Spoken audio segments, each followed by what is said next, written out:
Bună, dragilor, și bine ați venit la o nouă filmare. Dacă titlul te-a atras, înseamnă că ai aici cu siguranță un mesaj pentru tine. Hai să vedem ce mesaje are tarotul pentru sufletul tău în acest moment. Îți mulțumesc că mă urmărești, îți mulțumesc că mi ești alături. Hai să vedem mesaje. Început deja citirea cu două cărți. Avem aici răbdare, da? Arcana majoră numărul 14, cumpătarea.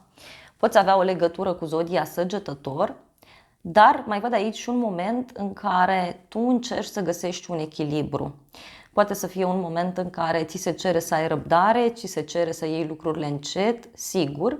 Și de asemenea văd un moment în care cu siguranță cineva vrea împăcare sau cineva vrea să echilibrați o situație. Simte energia cuiva care vrea să se împartă între două direcții, două situații, două relații, două lucruri diferite. Avem 9 de cupe care înseamnă bucurie, care înseamnă liniște. Deci este un moment în care tu ești mulțumit din punct de vedere emoțional sau urmează să fii. Mai văd aici multă împlinire sufletească, fericire, liniște, dar și niște sentimente noi pe care le ai. Da? Magicianul. E ca și cum simți că ai tot ceea ce trebuie, ai tot ceea ce vrei în preajma ta. Avem un 10 de spade, ceea ce înseamnă că aici ceva urmează să se închidă, ceva urmează să se finalizeze. Poate este vorba despre un proiect sau poate să fie vorba aici, bineînțeles, despre o senzație de tristețe pe care cineva o are. Cuiva nu-i convine acest lucru. Pentru că, uite, eu văd aici un nou început, în fața căruia cineva nu este foarte deschis sau deschisă.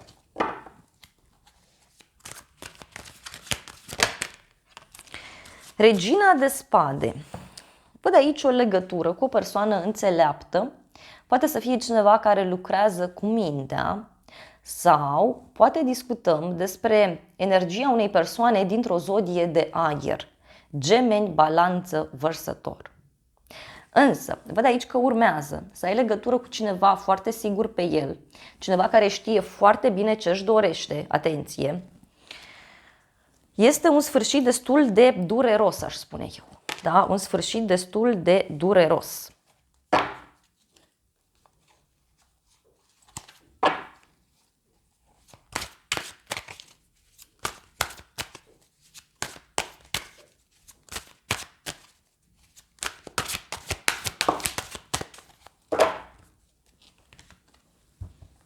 Nouă de spade. Deci poți să intri în contact aici cu o persoană puțin agitată, stresată.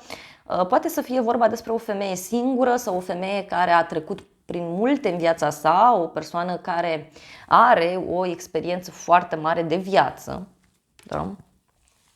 Însă văd aici că e ca și cum din starea asta de zen, din starea asta de bine, vine ceva și parcă te trezește puțin la realitate, da? Și îți spune, uite, gata cu visarea, gata cu lucrurile astea, hai să acționăm. Mai vreau câteva cărți. Sunt foarte multe cărți aici de aer, ceea ce înseamnă că tu urmează aici să ai legătură fie cu actele, fie, din ce văd eu, este o discuție pe care o vei avea cu o femeie. Este o femeie mai dură, mai rece. Mai departe. 6 de monede. Aici văd niște bani pe care îi primești, bani pe care îi dai. Și ce mai văd este faptul că fie urmează să primești un cadou sau urmează să ai o discuție cu cineva privind această stare de dualitate. Da? Deci se amplifică acest lucru. Posibil, pentru cei mai mulți dintre voi, că această senzație de dualitate, de așteptare, da, să se termine, doar că într-un mod cumva mai dur, mai tranșant, mai direct. Se găsește un echilibru, văd eu aici, pentru că avem 9 de monede, ultima carte, deci foarte multă stabilitate din punct de vedere material. Poate e ceva legat de o sumă mai mare de bani. O casă. Poate este vorba despre independența ta. Hai să vedem despre ce este vorba cu arcana majoră, cumpătarea. Sunt foarte curioasă ce vrea să spună.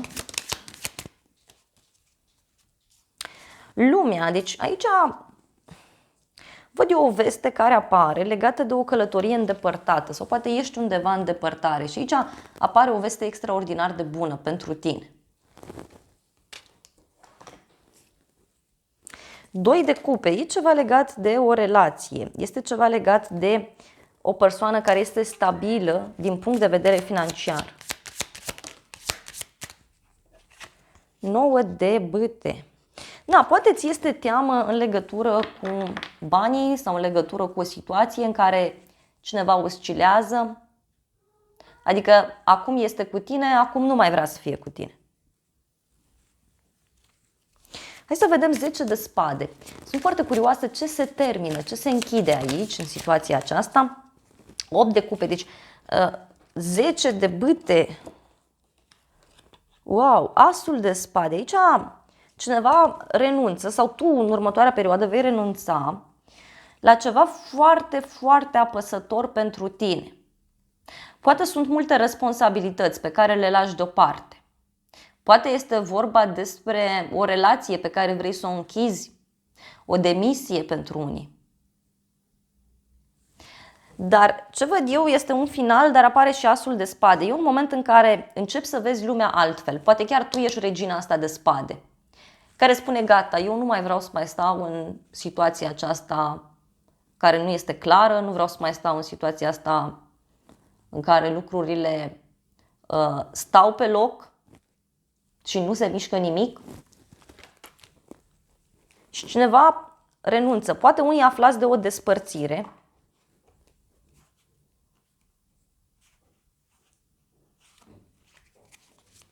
Aflați de un sfârșit. Poate să fie ceva legat de o situație veche, aici acest sfârșit, sau ceva legat de un copil, de un suflet pereche, de o relație. Și să vedem cine e regina asta de spade, regina asta de aer, care simt eu că te ajută. Uite, asul de bâte. Mergi la o persoană care este specialistă pe un anumit domeniu, cineva care e specialist pe acte, pe partea juridică sau poate este o persoană foarte rațională din fire care îți poate da o soluție foarte bună.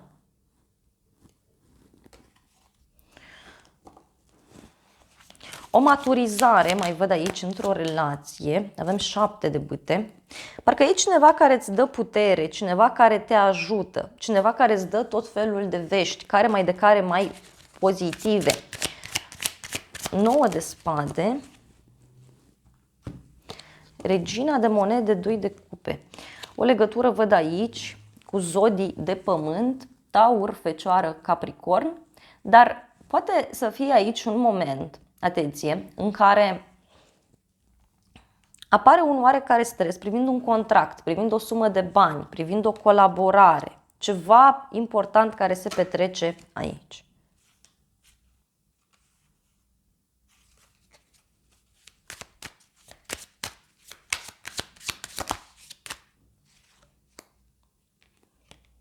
Cavalerul de spade, deci aici va fi o discuție neașteptată în legătură cu o relație, în legătură cu o prietenie. Poate chiar cunoști pe cineva nou.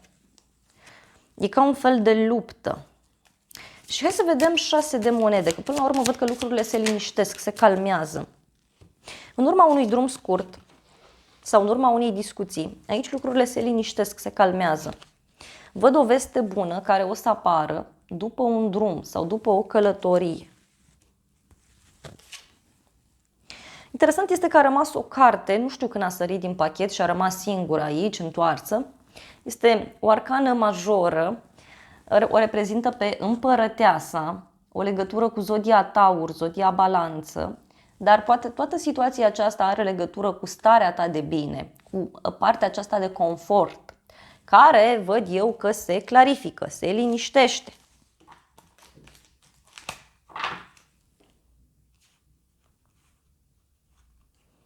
Da? E un inamic aici care a fost în jurul tău sau care poate încă este și tu aici văd că reușești să ieși din situația asta. Da? Hai să vedem și tarotul ăsta ce zice.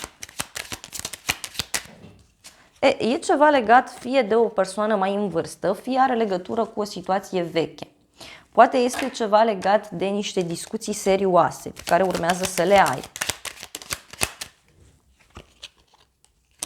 Uite, din nou a apărut cartea asta, da? Nu știu, o ceartă, o agresivitate, niște minciuni, cineva care a fost falsă.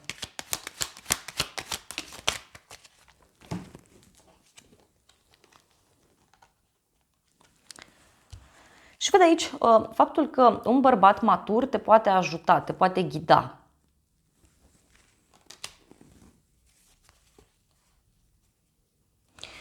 O să afli de o persoană care trece printr-o perioadă dificilă. Hai să vedem și tarotul meu ce spune.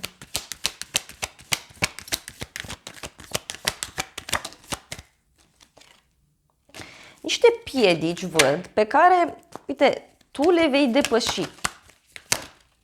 Le vei depăși. Pentru că vei fi curios sau curioasă să vezi despre ce este vorba. Și vei reuși să găsești persoana potrivită care să te ajute în această situație, văd eu. Da? Hai să vedem îngerii ce zic. Îngerii zic că e ceva ce se întâmplă în următoarele câteva luni. Da? Trebuie să-ți asculți intuiția pentru că tu vei găsi oameni din nou care să te ajute. Sau poate ai deja oameni în jurul tău care te pot ajuta. Este nevoie doar să-i întrebi, este nevoie doar să ceri ajutorul, să ceri un sfat, să ceri, poate știu eu, o ghidare. Și indiferent ce vrei tu, să știi că răspunsul este da. Deci vei reuși. Poate nu acum când vezi citirea, dar aici văd clar că în următoarele câteva luni ceva se rezolvă. Uite, în viitorul apropiat. Dragii mei, acestea au fost previziunile. Vreau să iau și un mesaj din partea îngerilor romantici. Nu vreau să vă las așa. Îngerii romantici au exprimat deja un mesaj, două mesaje. Ți se spune așa: să renunți la fosta iubire, să renunți la acele energii vechi din viața ta care nu-ți mai fac bine. Fie la nivel subconștient, fie fizic vorbind. Poate ai persoane în jurul tău care sunt de mult timp și care nu sunt deschise la schimbările pe care tu vrei să le faci. Atunci te împiedică. Da? Și ți se mai spune clar să-ți menții mintea deschisă.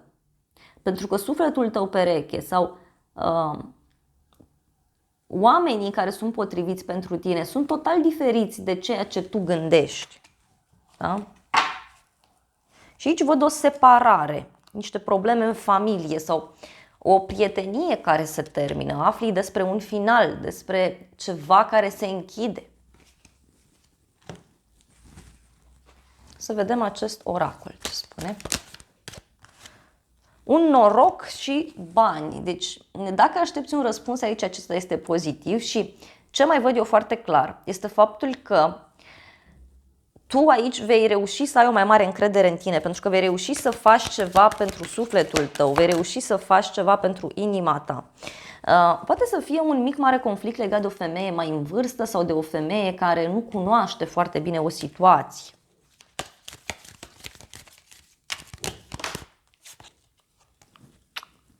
O distanță, o călătorie avem aici, un drum. Deci un drum pe care îl faci, îți este puțină teamă, dar vei reuși, văd eu. Vei reuși ceea ce tu ți-ai propus. Poate printr-un bărbat matur. Da? Mai văd ceva care se va mișca foarte lent sau ceva care se termină. Ți-am zis eu că simt aici o lentoare, simt că ceva se mișcă foarte, foarte greu. Dragii mei, acestea au fost previziunile de această dată. Eu vă mulțumesc pentru atenție, vă îmbrățișez cu drag pe toți. Dacă dorești o altă citire, te invit cu drag pe canal. Acolo sunt citiri și în două variante de răspuns, dacă dorești.